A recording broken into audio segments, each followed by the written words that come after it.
उसे मैंने ही लिखा था,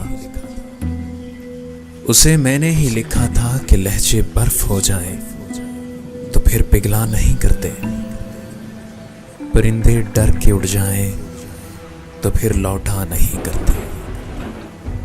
यकीन एक बार उठ जाए कभी वापस नहीं आता, हवाओं का कोई तूफान बारिश नहीं लाता।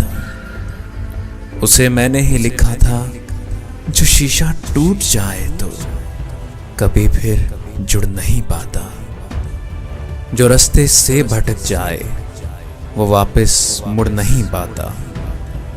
उसे कहना वो बेमानी अधूरे खत उसे मैंने ही लिखे थे, उसे कहना कि दीवाने मुकम्मल खत नहीं लिखते, उसे कहना कि दीवाने मुकम्मल खत नहीं लिखते।